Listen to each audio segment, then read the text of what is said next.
Good evening, everyone. Welcome to our second virtual town hall for our campus closure discussion. Like last night, our panelists are Dr. Mark Stock, Deputy Superintendent, Jim Anderson, Chief of Finance, Rob Holland, Acting Chief of Operations, and Eric Visti, Senior Director of Elementary. Our moderator for this evening is Shannon Bingham from Western Demographics. This format will be the same as our in-person. We will have a short presentation by Shannon, and then we will have a question and answer portion. Those question and answer segments will be 3 minutes. I will give a 30-second countdown when you have 30 seconds left, and then I will give you a courtesy time, please, when 3 minutes are up. With that, I will now turn it over to Shannon. Thank you, MJ. Good evening, everyone. In addition to our questions, we also have the opportunity for participants to take a survey. You will see a QR code on your screen that would allow you to point your smartphone at this box, and that will launch the district's survey that addresses 4 or 5 major strategies that the district is pursuing to address its budgetary and programmatic circumstances.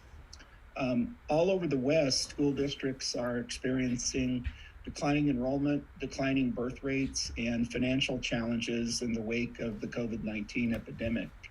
Many districts for the past 8 years have actually been declining rather significantly, and COVID reduced enrollment on average by about 3% in school districts in the Western U.S.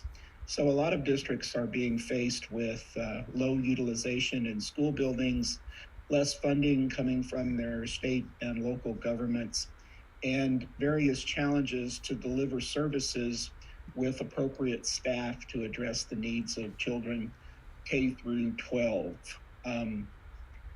As far as solutions go, many districts are considering reducing programs, reducing centralized services, increasing class size, and consolidating into fewer school buildings.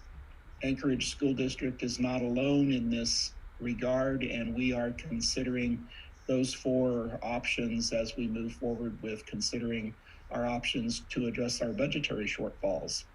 Many districts throughout the country received additional funding from the federal government during the COVID pandemic, and much of that funding is now coming to an end and is resulting in a financial challenge for many districts in Alaska and throughout the United States.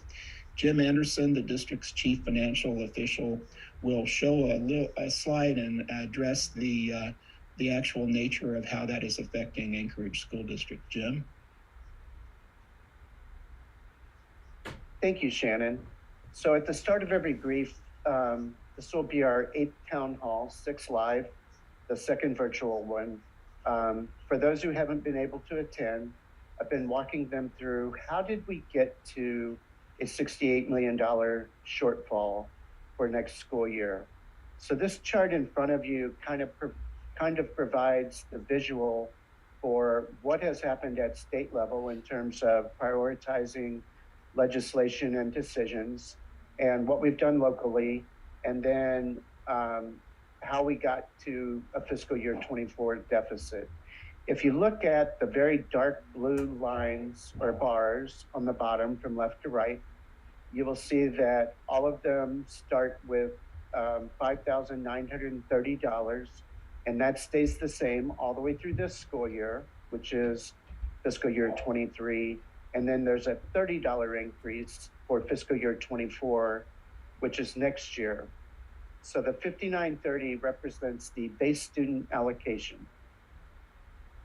Every October, all of the schools and districts in the state do a membership count for 20 days.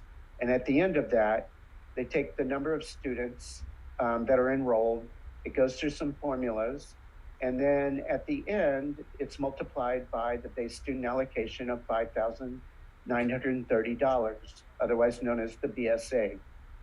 It has been $5,930 since the first day of school in 2016.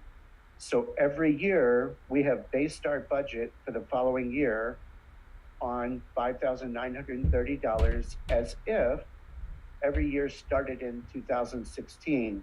And we've done that for the last 7 years. If you look at fiscal year 24, it was increased by $30 by the legislature in this very last session, and that represents a 0.5% increase over 7 years. Inflation over 7 years, if you discount the abnormally high 7+% this year, kind of averaging around 2% per year, is about 15.5% over the same period. So 0.5% really didn't restart the clock and allow us to budget as if we were in any other year than 2016.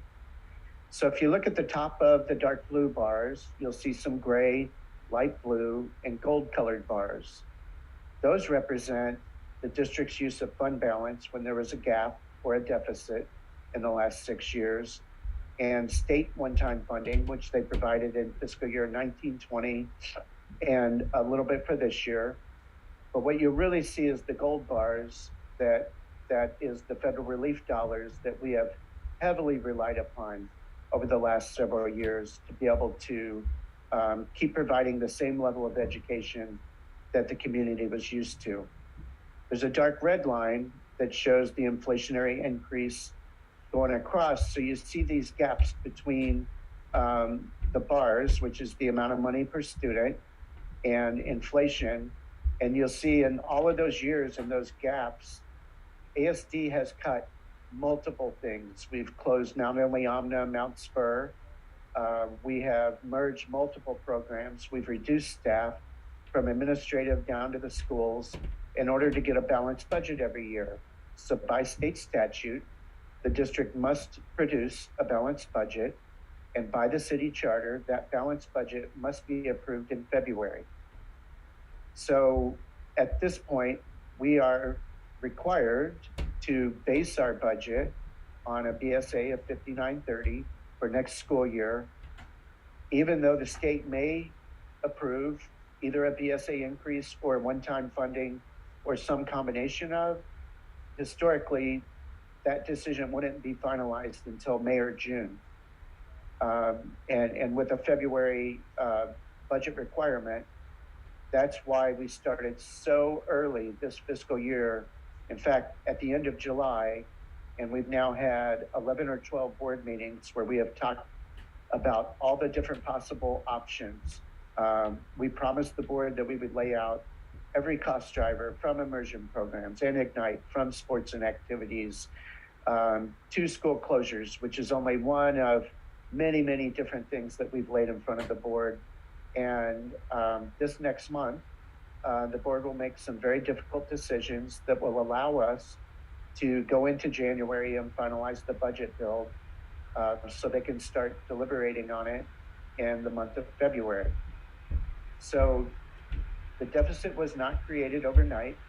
The deficit started in fiscal year 18 when the state's legislature made a conscious decision not to inflation-proof the BSA. They have made that same conscious decision every single year since then, up until this last session. So the deficit is really a structural deficit caused by the lack of decisions or the lack of priority over the last 7 years.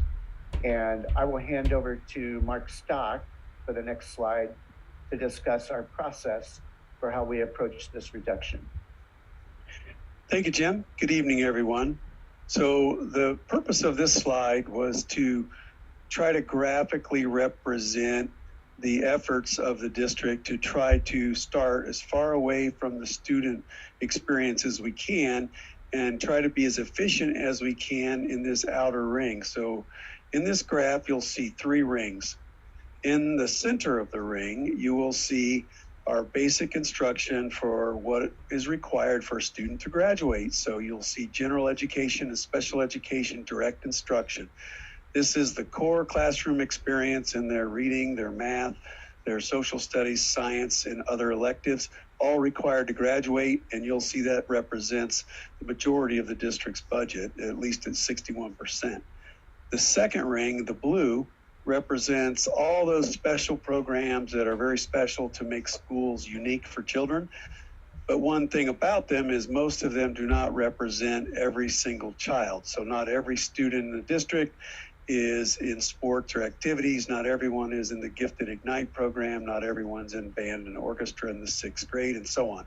So this is not an exhaustive list. It's just meant to show examples of things that we consider to be central to the student experience, but not the absolute minimum critical part of the core classroom instruction for graduation. The outer ring represents 9% of the district's budget, and it's a lot of the overhead, a lot of the administrative activities, a lot of the operational expenses and things that do not directly affect students, but are in that outer ring that's required to run the district. So you can see, if you look at the total list on the right-hand side, you will see that in the things that have been scraped together so far, we're up to $16 million in those reductions, 155 positions of various types. The remaining deficit, as you can see, as of November 15th, is still in that $50 million range right now. So the purpose of the slide, again, was not to be exhaustive or represent everything. It's just to try to show you that we start the reductions in the outer ring and we go as lean as we can, and we go to the next ring and we go lean. And you'll see some things like software and school closures kind of reach across both of those rings because they affect students as well, even though it doesn't affect their core classroom as far as getting their reading and their math and so on. So anyway, that's the purpose of this slide, is to depict our philosophy of trying to do reductions from the outside in, protecting the student core experience and the class sizes and the pupil-teacher ratio to the center as best we can. Thank you. Thank you, Dr. Stock. Meanwhile, while all of this is happening, in addition to a $68 million structural shortfall, the district is being faced with declining birth rates and declining enrollment, as are many other districts throughout the West. We have approximately 18 schools that are operating at less than 65% of their capacity. So a lot of our service providers are spread thin. That would include special education teachers, speech therapists, occupational therapists, people who provide very specialized services to children and generally work in more than one building. So a lot of what we are faced with is being spread geographically really thin, and that's beginning to impact our level of service to students and families, because our providers of those services have to travel greater distances, and they're working in smaller settings.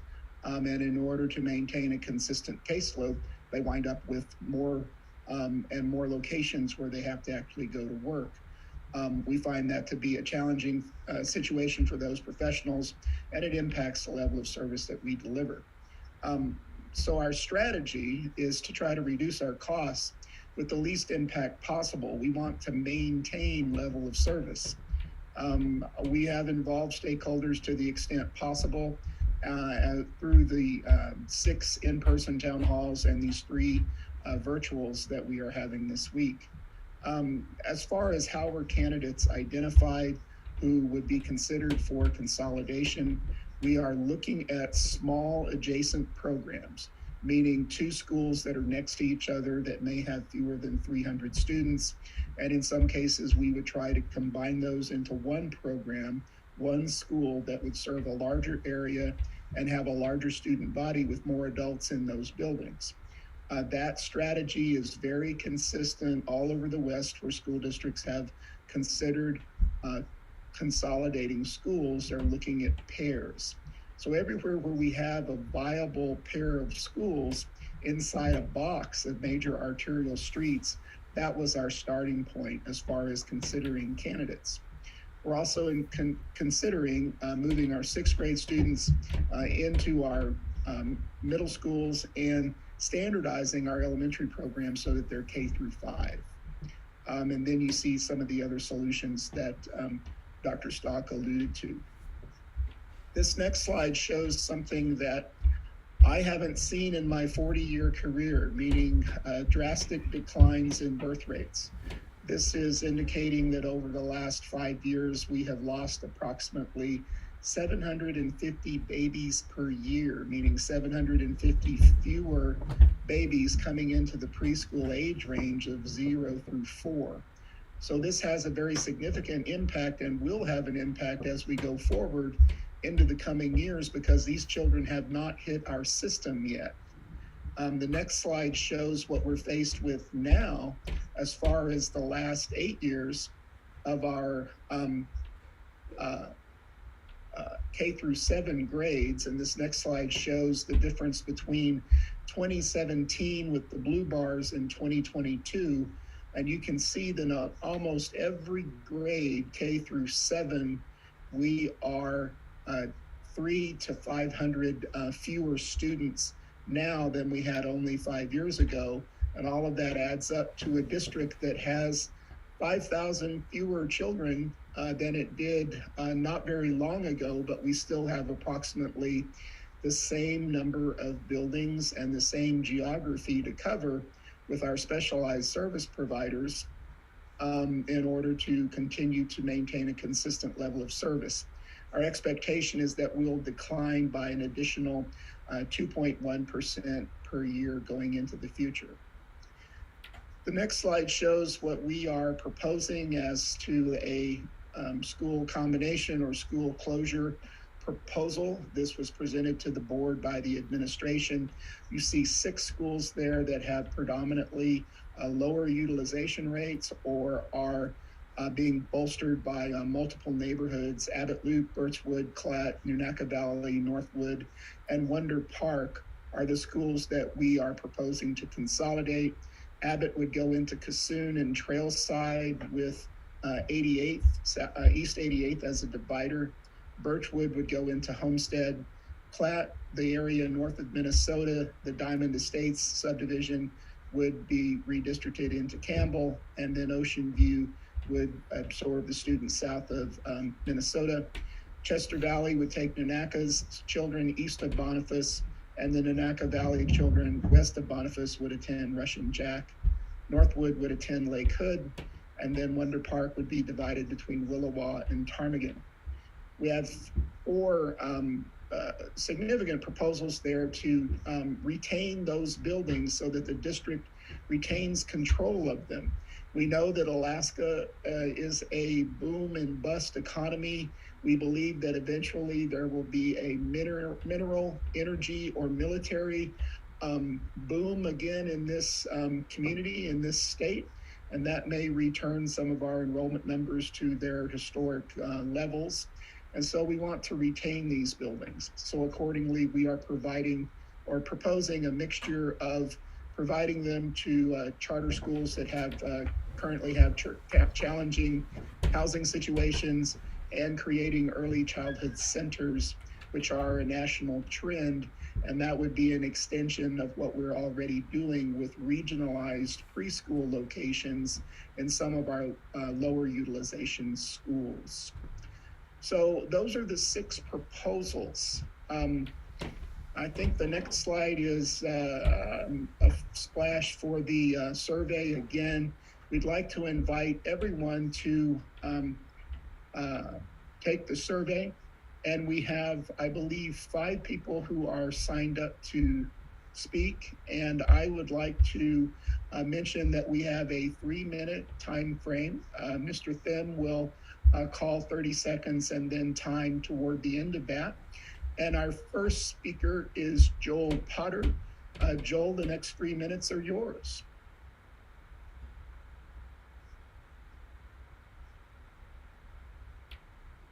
Mr. Anderson, you mentioned at a work session on November 18th that some politicians in Juneau are uncomfortable increasing the BSA until they see our district infrastructure right-sized. They made it clear that they want to see schools in Anchorage closed before they will support a BSA increase. I should note that adjusting the BSA for inflation is also needed by the more than 80,000 students in other school districts. Could you identify the elected politicians who have expressed this view to you? If you are unwilling to share, please explain why you think it is appropriate to keep this information secret. To be clear, I am not interested in knowing about who voted in 2018 to pass the hold harmless provision, which makes it more financially feasible in the short run for districts to close schools. There's nothing controversial about that bill.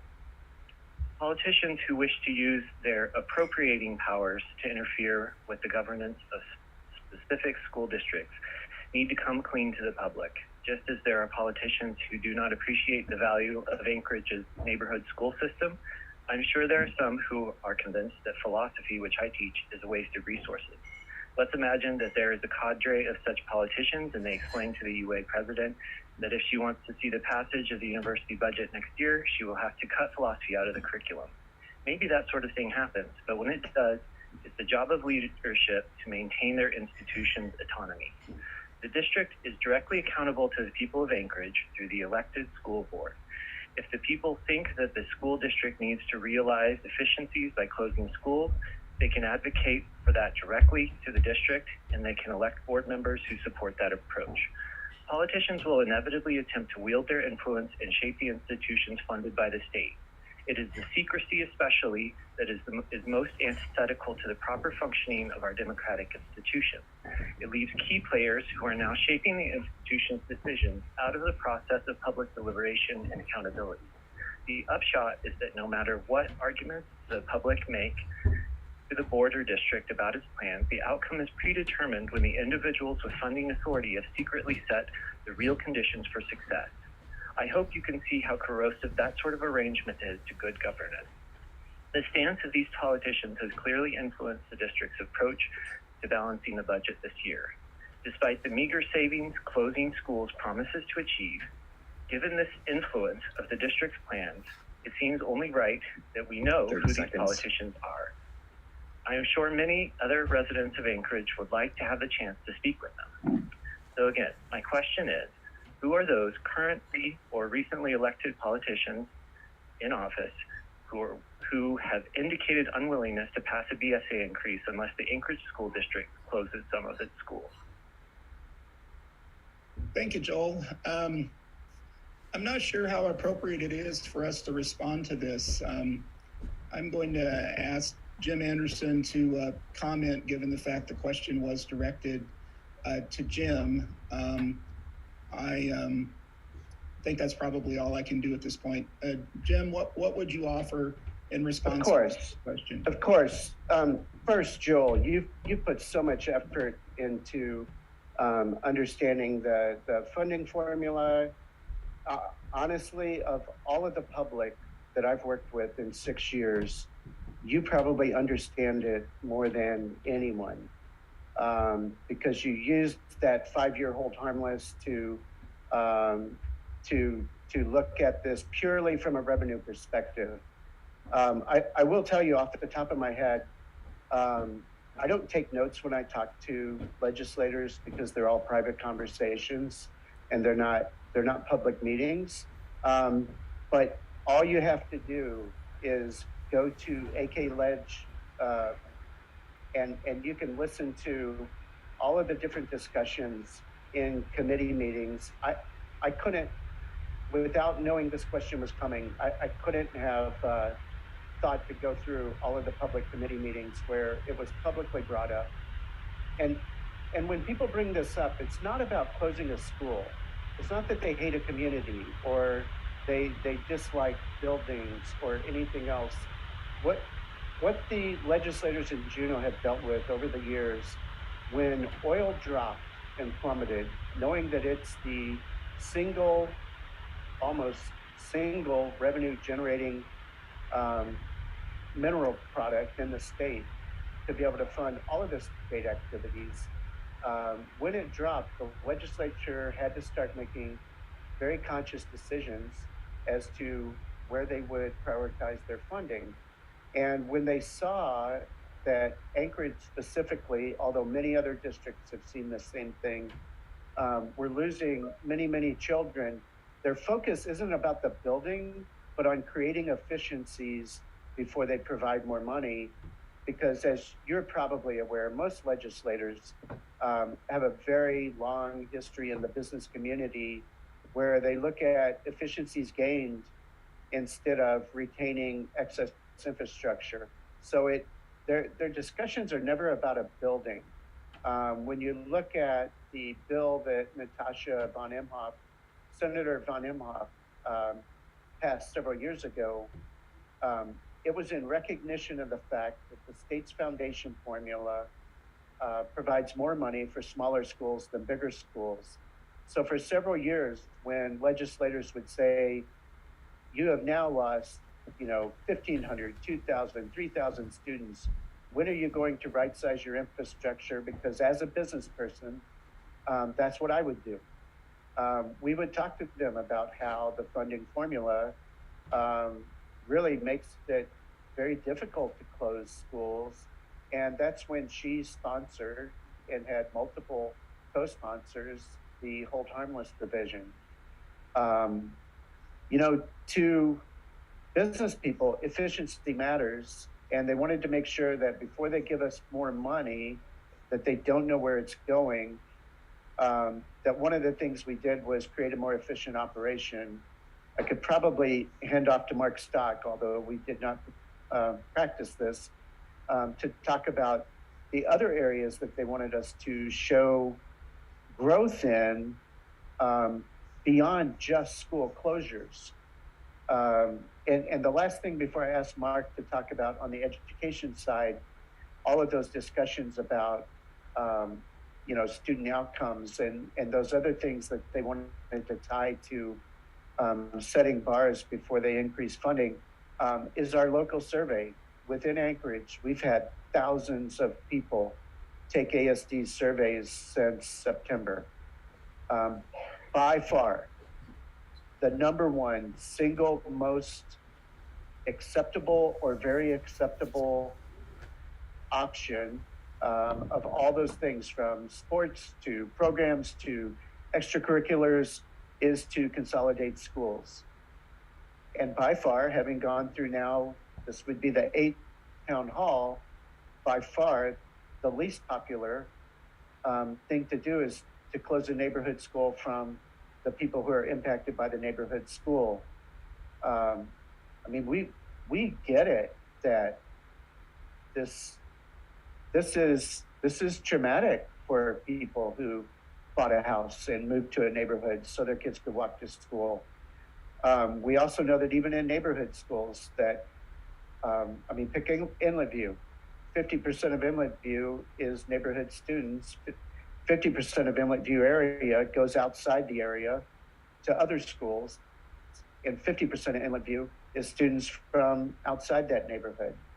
It doesn't discount the importance of any school, your kid's school, any other school, but there is a desire among a lot of conservative people to create efficiencies before you throw more money at systems that might not be efficient.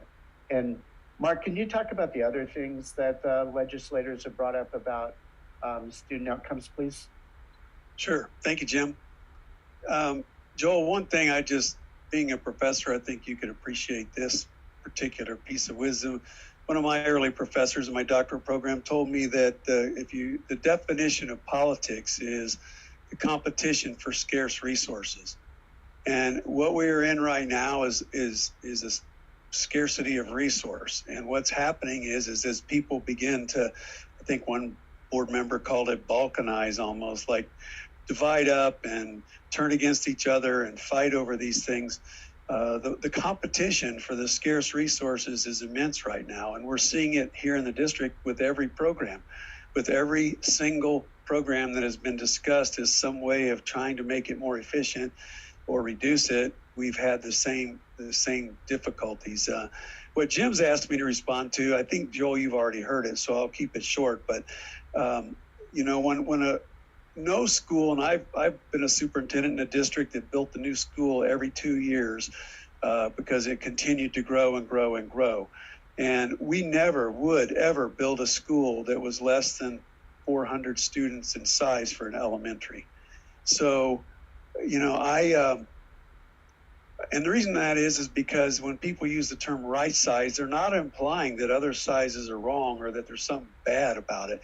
But there is, for efficiency purposes and effectiveness, there is an more effective size of a school.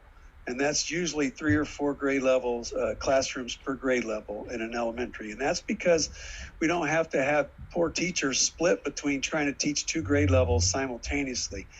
They have a difficult time with that. And there's also not enough teachers in the school to be able to accelerate or remediate and to divide students up and to put them into groups more appropriate for perhaps their learning abilities. There's also, we're having terrible times with staffing. I was in a school this morning, a relatively small school, doing a presentation in elementary this morning, and there were 10 subs short of staffing the school.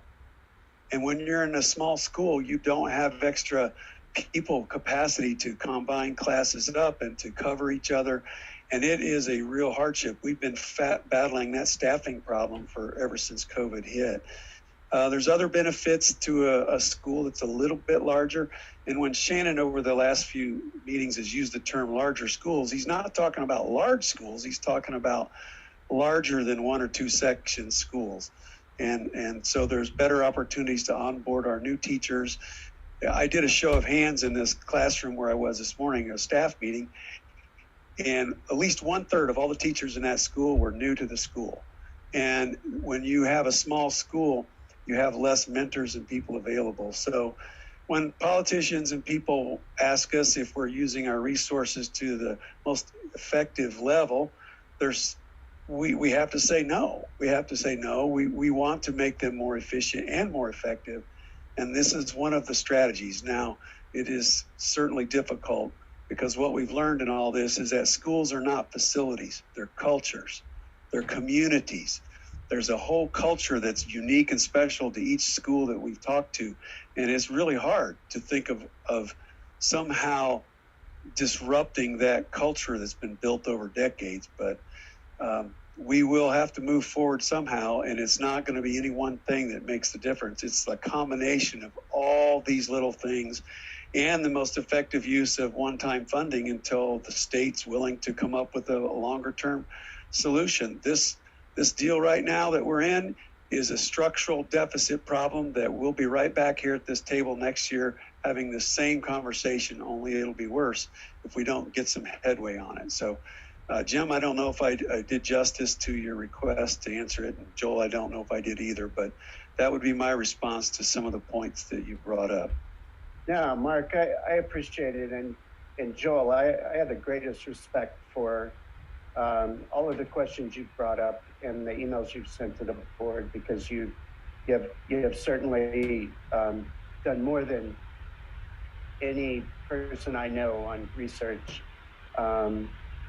What I will say is it isn't a Republican or a Democrat thing in the state of Alaska. It's not an independent or anything else. It really is scarcity of resources. And I think you're probably well aware that the state for years had a lot of oil money. They built up a congressional budget reserve, and they spent it all the way down trying to provide the same level of resources for several years. And in 2017, or fiscal year 17, they had enough that they could up the BSA, but they realized that the CBR was running out, and in 2 or 3 years it would be down to zero. It isn't that I think anyone was evil or ill-intended. They really struggle with the 3 main priorities in the state. The very largest is the permanent fund dividend, followed by Department of Health and Social Services, followed by education. And then if you add everything else up, from highway patrol to ferry systems to the government, none of them add up to even a portion of education, which is the 3rd most expensive thing. And so when they talk about efficiencies, they're really just asking us to maximize the use of available dollars, and when they're more comfortable that we're really taking steps to move in that direction, then they're more accepting that the district's now ready to maximize the use of additional funding instead of using it to plug holes and gaps for all of the inefficient systems that may exist. So I hope that answers your question. I think all of us on this panel who have seen the effort you put into this certainly respect your opinion and all the effort you put in. Thank you, Jim. Thank you, Dr. Stock. Our next comment and question will come from Kelsey Schrober, who we will try to get on the phone. Kelsey, the next 3 minutes are yours.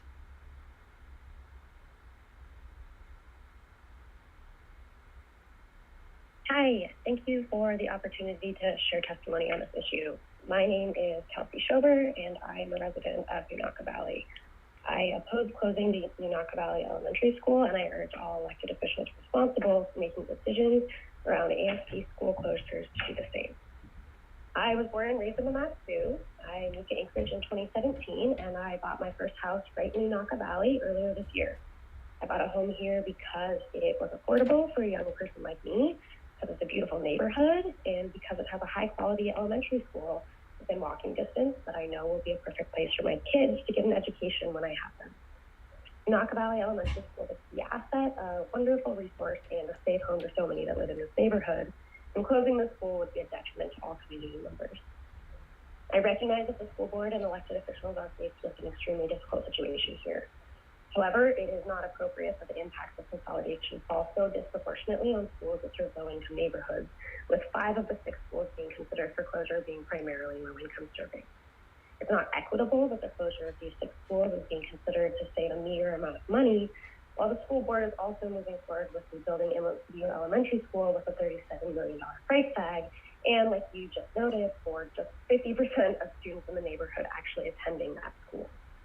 And lastly, it's not right that elected legislators are resorting to closing almost exclusively low-income serving elementary schools instead of working with their colleagues to help them understand why closing schools is not the efficiency that they think it will be, and they should stand in the way of supporting this.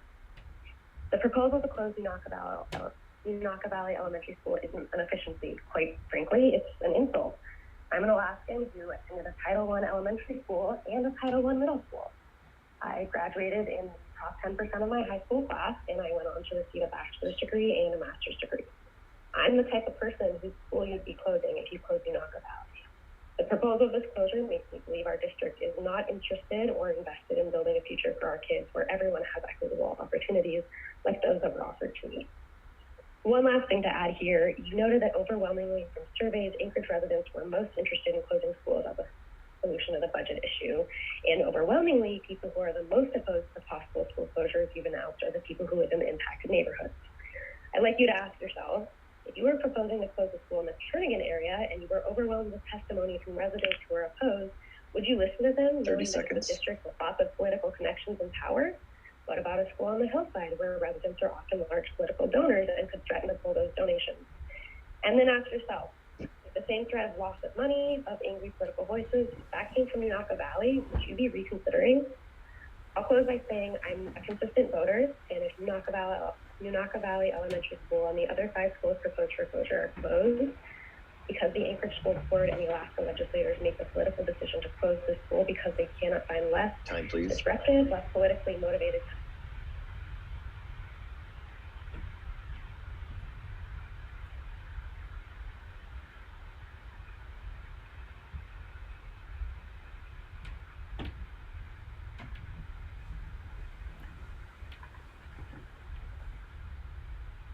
Ma'am, thank you for the question. Our next speaker will be Martin Hansen. Martin, the next 3 minutes are yours.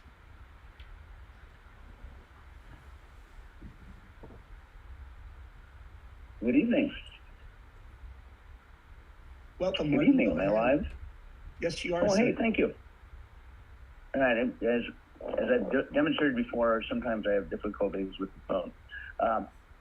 I have two questions. We all know we have the $37 million in bond debt reimbursement that has not yet been spent. It could be applied to the current deficit, or we could spend it all on an expensive plan to rebuild Inlet View School. So I have two questions about that. One, is this ASD considering a phased renovation of the existing school on the existing site? Could be spread out over some years, could save some money. That's number one. And number two, this year the voters rejected a bond to rebuild Inlet View School. How are the legislators going to feel about spending this money? It would basically be an end run around the voters' decision. And I appreciate your answer, and thank you. Thank you, Martin. I'll ask Jim Anderson to address the idea of a phased renovation. Also, I think Rob Holland might be able to address that. In my experience, projects of that size, given the new cost environment for institutional construction, generally forces them to be a single project from an inflation and cost management standpoint. Regarding how the legislators would respond to the bond funding usage, I guess I'll also defer to Jim to answer that question. Jim?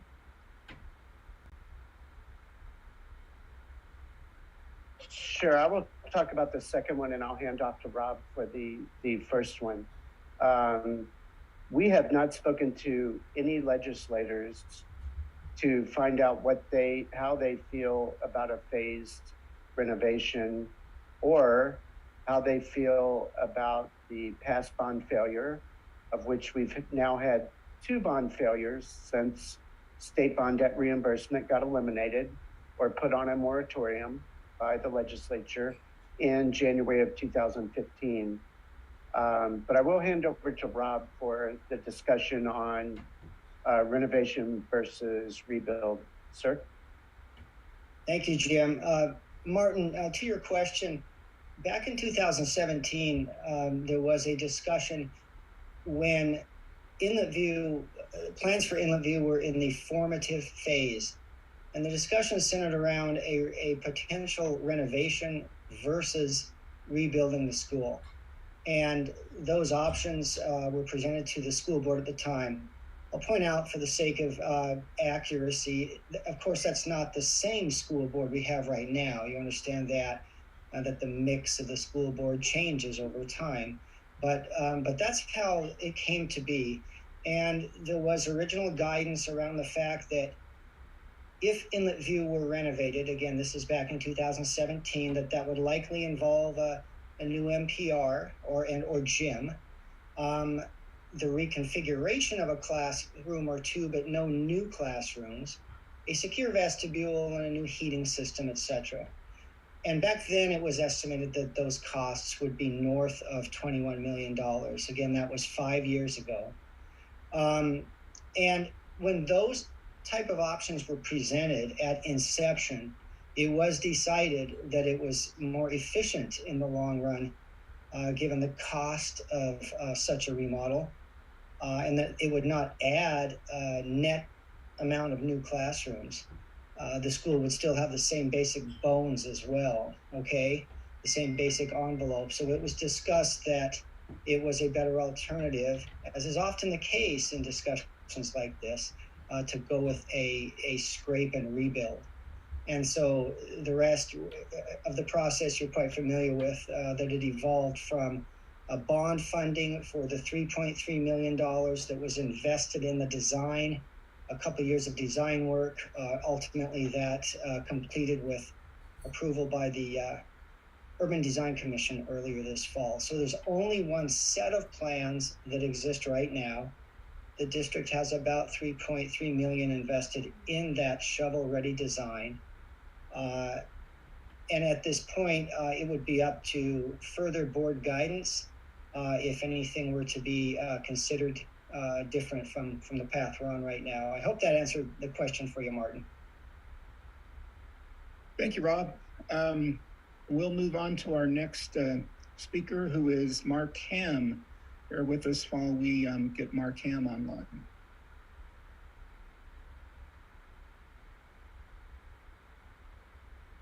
Hi, this is Mark Ham. Can you hear me? Yes, Mark, welcome. Yeah, thank you for taking my call. I am a father of 4 boys. I have 3 of them attending Birchwood ABC and 1 son attending Mirror Lake Middle School. And I'd like to give some context and flavor there about the closure and discussions around Birchwood ABC. And one thing that I'd like to highlight too is that, on the ASD's core values, one of them is transparency and also fairness. And, I find it very disturbing and frustrating that, this school that's considering to be consolidated with Birchwood ABC is over, if you go from where some of our students live in the Chugiak area, it's 8 miles away. There's no way you can consider a neighborhood school to be 8 miles away, busing kindergartners in the dark that far. From points where the Birchwood ABC students live, there's 3 other schools closer. You have Chugiak Elementary, that's 2 miles away. You have Fire Lake Elementary, that's 3 miles away. You have Eagle River Elementary, that was just rebuilt, that's about 5.5 miles away. And so I really fear that in the idea of making a simple solution that you guys can check a box that you're thinking, oh, we'll just swap 2 schools.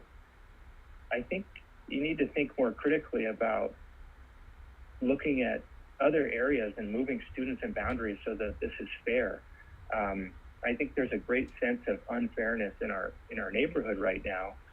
Most of the students have been on cohort 3 for buses, and we've had buses service for 3 weeks out of 14 weeks. At extreme problems and challenges for families. We're having students at Mirror Lake and at Birchwood. It's almost 2 hours a day. My wife and I have not been able to work. We've had to take our kids. And so in the idea of transparency and fairness, you really should be looking at, instead of some simple solution of, we'll bus these kids 8 miles away, look at these schools that are closer, make adjustments. That's how you're talking about business efficiencies and things like that. That's what people in the business world would do. They wouldn't take some simple solution.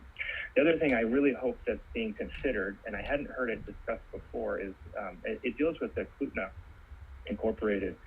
So inside the Birchwood ABC boundary, the Klutna Native Corporation owns a huge parcel of land just north of Potter Ridge, and the school district owns a 15-acre parcel there. And the Klutna plans to build 1,560 homes there within the next 5 to 10 years. So I'm concerned about closing Birchwood, and is the district really planning for all this big growth that's going to be happening there over time in that area, in multifamily and other family homes? So those are my comments, and I appreciate you guys doing the hard work, and I hope you can take my comments into in the way they're intended. Thank you so much, Mark.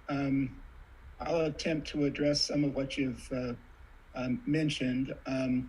Regarding the identification of Homestead, I think we were looking for a location where we could put Birchwood in one spot in its entirety.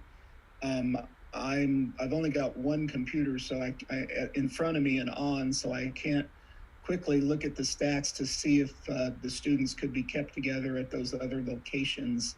But I think our overriding ideal was to try to keep Birchwood intact in an alternative location. And in the case of Homestead, we would be able to put everybody in that building together with the Homestead program, and they would fit within that building. Regarding the Klutna Lands development proposal, that has certainly been on our radar for quite some time. As you mentioned, I think we do have a school site there. New home construction is at an all-time low in the Anchorage municipality and in the greater Anchorage Bowl area right now. When I was recontracted by the district in late August, early September, I did a poll and found 55 newly constructed homes on the market. And there's a real lull in building permits and new home mortgage activity nationwide due to the 7% interest rate that became a reality about the third week of October. And that's really resulted in a 35 to 60% reduction in new home sales and in new home activity. And I think Freddie Mac is actually proposing a 50% reduction in mortgage activity through the end of calendar 23.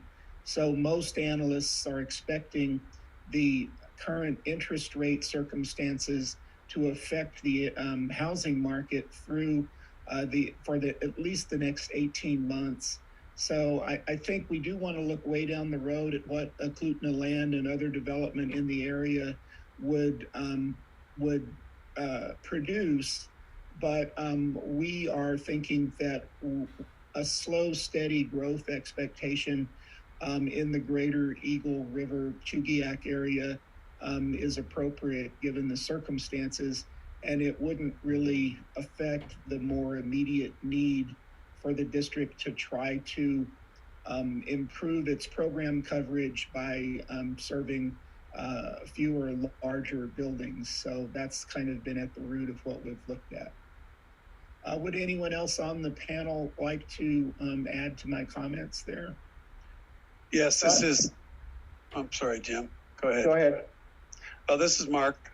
I was just going to confirm Shannon's assumptions about the reasons for why the other elementary schools were looked at. Yes, there are some that are closer. There was some serious consideration given to the effects it would have on the Birchwood ABC program, and that by splitting up those students and dividing them up, we do have some concerns with program space in those other schools. Homestead was a place that it would fit, and the program could stay pretty much intact. So that was our primary reasoning. Yeah, Mark, great questions. I'd just like to add on the Powder Ridge, we've been tracking the zoning of Powder Ridge since 2017, I believe, with an expectation by the community planners and developers that area would grow out. And what we've seen is since 2017, the Anchorage population has reduced about 1,500 to 1,800 per year. But this past year, Anchorage Economic Development Corp did a study, and they posted it in Anchorage Daily News about 2 or 3 weeks ago, that this year, instead of 1,500 to 1,800 people who left Anchorage, it was 8,000. So there is no near-term expectation that Anchorage population is going to boom unless oil, the LNG pipeline, or mineral wealth near Anchorage gets approved by the federal government, and they start creating new jobs. The zoning is accurate. We just don't see in the very near future in the current economy a rapid growth that would require 1,500 new homes to be built. Thank you, Jim. Our next speaker is Mike Grunst. Please stand by while we get Mike on the phone.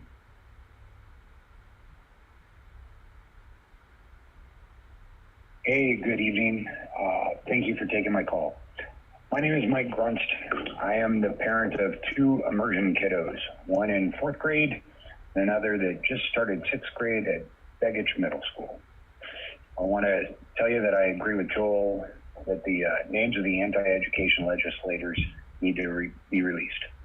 But I also understand that the legislature exempted themselves from the public meeting laws. I also believe that it is on my shoulders and the rest of my team, the public, to reach out to every single legislature and the governor to challenge them on the BSA and get their commitment to fully fund education.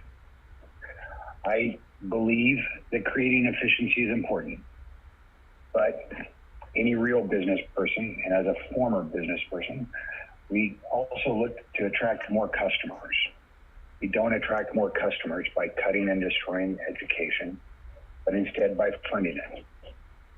When the state of Texas faced massive budget crisis in the 80s, they doubled down on their education system, particularly their universities, creating a massive draw that is showing the positive outcomes today.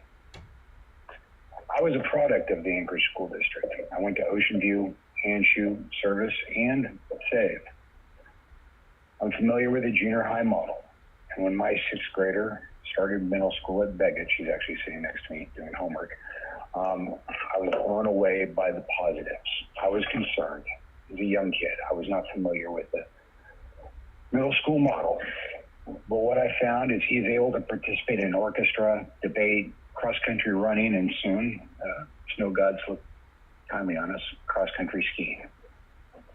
I fully support continuing to look for efficiencies and improvements to student outcomes, such as the middle school model, year-round schooling, adjusting high school start times, and consolidating schools to deliver the product of education more efficiently. Finally, I want to remind everybody that the state government just gave a $2.1 billion bribe to the residents of Alaska, of which approximately $400 million immediately left the state in the form of federal income taxes. We are a community of 750,000 people with over $80 billion in the bank. We can solve any problem we want to. 30 seconds. But up until now, we have just actively chosen not to. Thank you. Have a good day. Thank you, Mike. Our final speaker this evening is Rebecca Potter. Rebecca, the next 3 minutes are yours.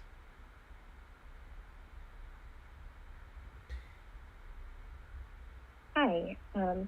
I wanted to comment on some of the things that earlier speakers have talked about, critiquing this idea of efficiency and of scarcity. I'm a mom and I work in a school every day. I'm with little kids all the time. And I would like for the school district to really be thinking not what's most efficient for the legislature, not what's most efficient for the school district, for specialists, for teachers. Those are the people I'm hearing talked about, but for the students, what is most efficient? For families, what is most efficient? And to have to go farther outside of your neighborhood to go to school is not efficient for little kids from their perspective. I think you may have heard from us a couple of times already about traffic challenges and transportation challenges for the students who would be moved out of Nunaka Valley. So I just wanted to bring that up again because that is the thing that immediately leapt to mind after our town hall for me, because I walk around here a lot. And it seemed like the planning did not at all take into account the natural geographic boundaries around Nunaka Valley, the woods, the hills, a lake, a creek, forest, the wildlife challenges, the dark of winter, the ice and snow that are piled over the sidewalks. When I heard someone say that they would be asking kids to walk on Northern Lights Boulevard, I was appalled. That's not a place where little kids should be walking, and the distances are too far for little kids to be walking. So I hope that if this happens, that busing is provided for those students, but it is too much to ask the students in Nunaka Valley to walk to Chester Valley and to walk to Russian Jack. Our community has done community walks and noted the traffic challenges. We'll be sending you some of that information. There's an uncontrolled crosswalk that students will be using on Beaver Place, and it's a 2-lane road. It's not a 4-lane arterial, but it has a traffic volume of 10,000 cars a day, according to the municipality of Anchorage. And there is not a stop sign even for students at that crosswalk. They have to step into the road to gain the right of way, or they have to go all the way up to DeBar at an intersection where there's been a pedestrian fatality in recent years in order to have a crosswalk that has a light at it. So our community is really concerned about this. And we wonder why all this wasn't part of the calculation before recommendations were made to the school board about which schools to close. So I would like the legislature, we're going to talk to them too, and the school district to think about this idea of scarcity. Do we really not have enough resources? Are we really thinking about what's efficient? We need to think about it from a kid's perspective. The cheapest method of education is not the best. That is not the most efficient. We need to think about it from a family and a child's perspective. Please. Thank you very much, Rebecca. I think all of us as panelists are very much in the business of providing what is normally the upside for us of building new schools. As Dr. Stock mentioned, that's certainly been a big part of my career, trying to make things as constructive and effective as possible for students and families. But once districts get into these fiscal challenged environments, we're forced to wear a different hat and start looking at different solutions. And it's very uncomfortable for us as well. Regarding the pedestrian circumstances at Nunaca Valley, I spent quite a bit of time looking at that, and I wasn't terribly satisfied with what I was seeing. I ruined a pair of shoes trying to walk west. I agree with some of your observations about northern lights. I think the distances are kind of on the ragged edge of our transportation radii. So I think that I'd like to ask Rob Holland to comment a little bit on what we may be planning from a transportation standpoint to move children to both Russian Jack and Chester Valley. I know that we have not finalized our transportation planning for that. We have new software and a new contractor that will be responsible for actually delivering the service. But I'd like to see if Rob might be able to comment a little bit on some of the observations that Rebecca has made. Yeah, thank you, Shannon. And I agree with your comments, Shannon, and those of Rebecca. I'm very familiar with the area. I've lived within a few blocks of that area for 28 years myself. It's not lost on us that we would be looking at a busing model for students at Nunaca Valley.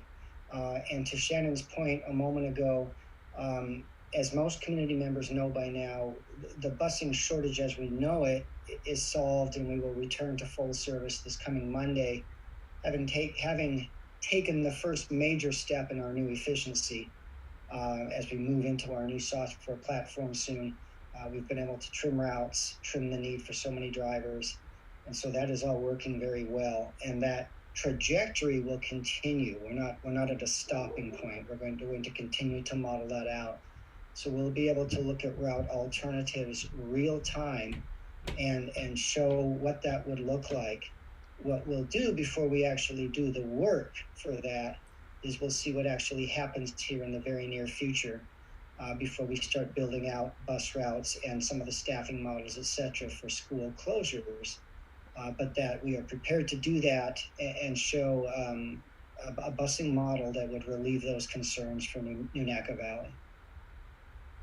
Thank you, Rob. And Rebecca, just to add to your observations about Beaver Place, we know it does carry a significant volume. I don't know whether it's a collector or a minor arterial, but I know it's in the same category as Baxter Street and Piper, which are the intermediate higher volume streets that are interspersed between the larger volume major arterial streets in the city. So we would be working with the municipality to address what our pedestrian strategy would be in that area for children that could walk to school. And I'm sure this is something that's very much on our list as far as exploring safe routes to school. So Rebecca was our last speaker for the evening, and this concludes our virtual town hall on this topic. I would like to remind everybody again to take advantage of the opportunity to take our survey. You will see a QR code on this screen that you can point your smartphone at in order to participate in that item. And we will be reporting the results of that very soon to the Board of Education. I would like to ask if any of the panelists would like to make any concluding remarks. And if that's not the case, I'll turn the floor back over to MJ Thim to conclude the meeting and thank everyone for their participation. Would any of the panelists like to make any final comments? Just thank you. Appreciate everyone for listening, for being part of it. It's part of our process, the public process. Thank you. Thank you, Dr. Stock. Anyone else? Okay, with that, I'll turn it back over to Mr. Thim to conclude the virtual town hall. MJ?